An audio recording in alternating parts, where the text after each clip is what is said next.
Hey there, welcome back to Reddit XO, the best channel for Reddit cheating stories. Be sure to like, subscribe, and hit the bell notification for more stories like these. Now, let's get into the video. She cheated, I'm figuring it out and it hurts. A little backstory. For the benefit of my sanity, I'll refer to my wife as Ellie and my closest buddy as Omar. Not our actual names. Ellie and I met in college and clicked immediately away.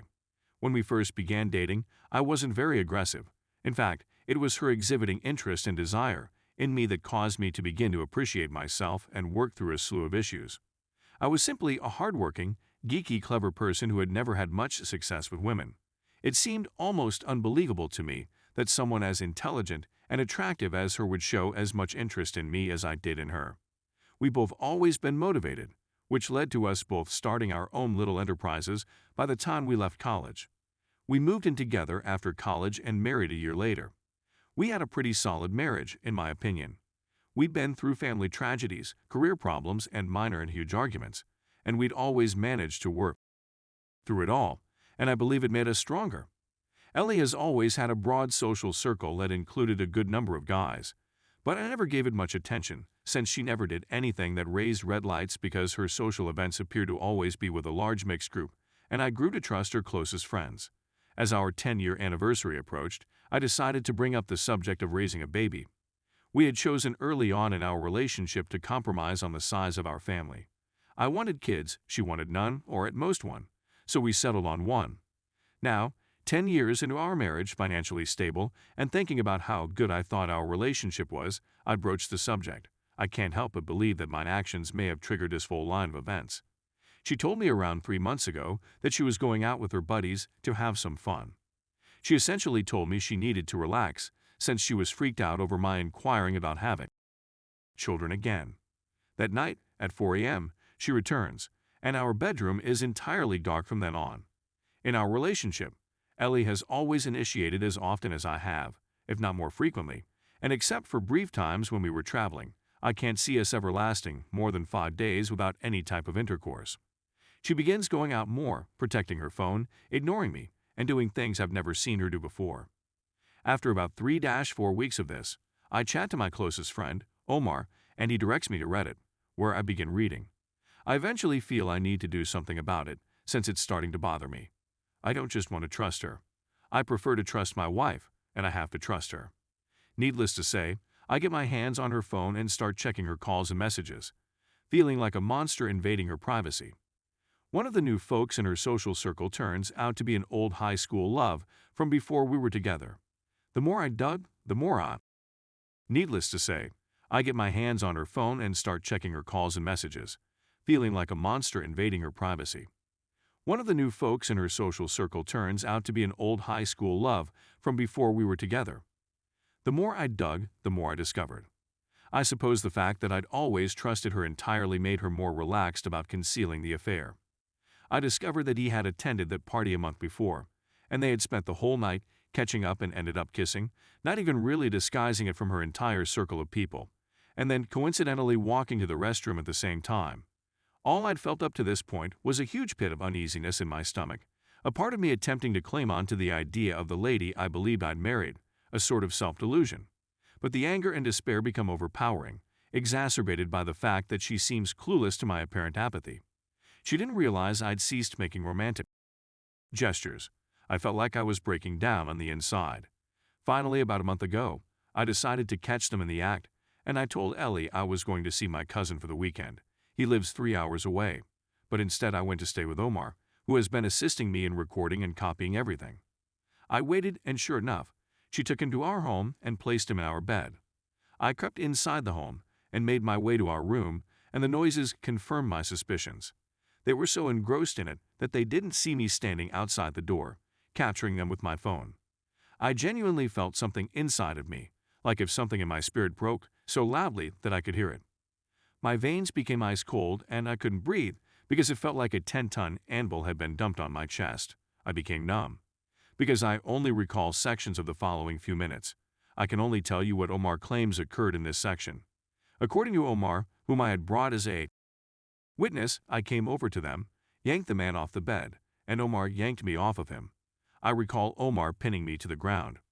Following that, there was the expected hysteria of being apprehended. I went no contact for 5 weeks and started working with a lawyer, bracing myself for the worst. Omar acted as her point of contact throughout that period since I didn't want to speak to her.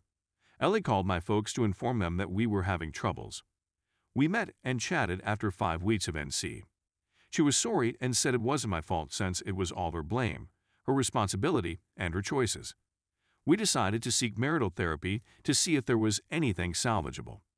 I can't believe I still adore her after all of this time. I'm disgusted with myself for caring about her well-being and happiness. I really despise the fact that I now have to rethink our whole relationship. Was it only now that she became open about cheating, or had it occurred before and I didn't look deep enough, or was too trusting to notice it at all? It's been over a month since I decided to undergo marital therapy, and I have a few questions for those who have previously gone through it. 1. Is it feasible to reconcile without losing one's self-esteem? 2. How long does the cycle of anger, sadness, and numbness last? I'm tired of being on an emotional roller coaster all the time. 3. I despise the concept of having to be on the watch all of the time. I'm not sure whether that's a symptom of me wanting to leave or simply exhaustion. To be honest, I'll accept any suggestions. I adore her. I've been madly in love with her since we met in college, and I want to make it work. Is it really feasible? And if so, will it ever resemble what it used to be in any way? Update. After reading everyone's responses and letters, I took the weekend to process everything and solidify my resolve. I realized that if I continued with her, I would never be able to live with myself. Staying and working on it would require me to give up a big chunk of my self-esteem. I also recognize that I don't want to be in a relationship that requires me to be constantly on the lookout for symptoms of treachery. So I decided to hit the proverbial red button and destroy everything. Here's how it all played out. Monday, I awoke to an unexpected surprise. My Johnson greeted me with full attention as I opened my eyes.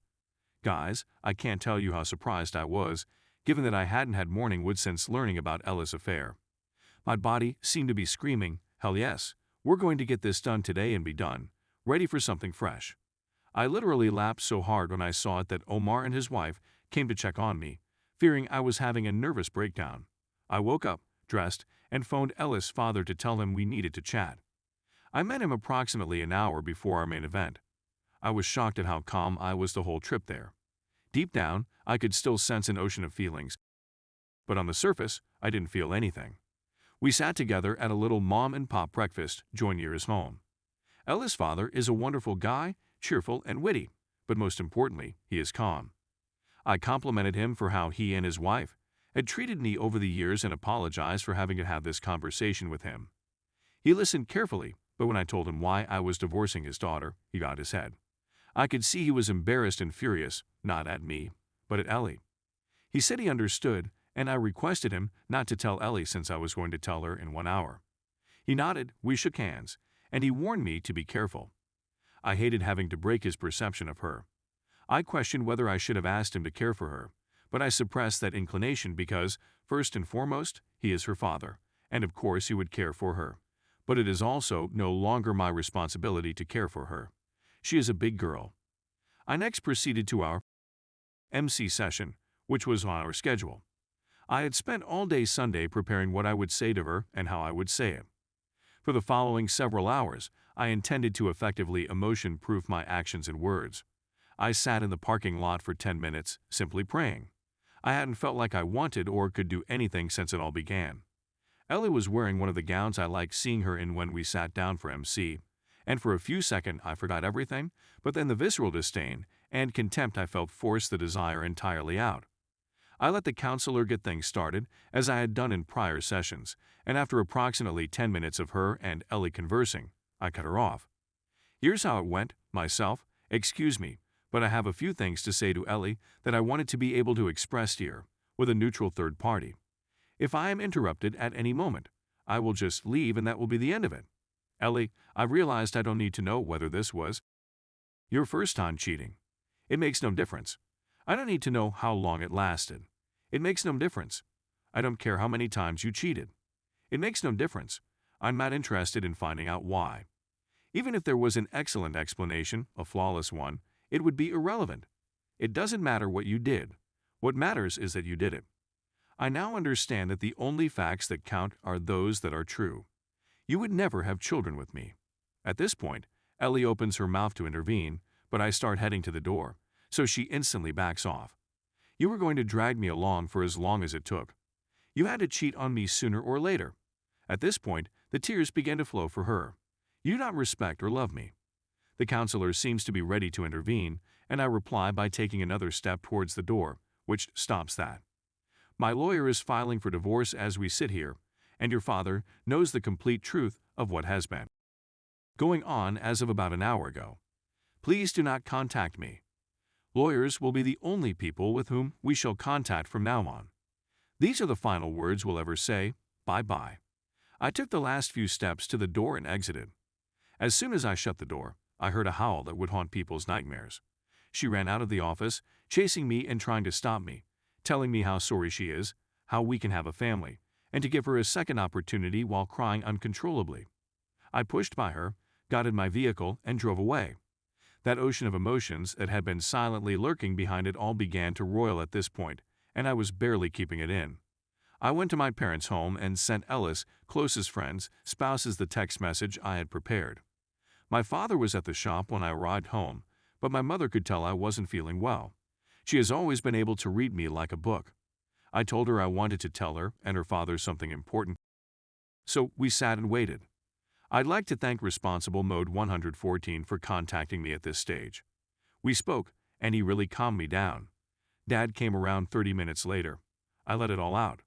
I felt that ocean of emotions emptying and all that agony pouring out of me as I spoke more. When I finished talking to my father, he simply held me for 20 minutes while I wept into his shirt. When it was all over, I was exhausted yet strangely at ease. I've arranged for Omar to acquire a Harley-Davidson that he's had his eye on for a long. He has been more than a friend to me, and I want to do all in my power to be as good a friend to him as he has been to me. I can't wait to see his expression. I believe this is the final time I will publish since this is the conclusion of the narrative. I just want to say thank you, everyone. I never expected to get decent and reasonable counsel from strangers on the internet. I realize there will be a long road ahead, and that I will still need IC to cope with the fallout from this disaster and regain my trust. I have to hope that if I do the job, all of this sorrow, misery, and fury would fade away gradually like Roto-Rooter for my spirit. The rest of my life starts now, and I can honestly say I am looking forward to it.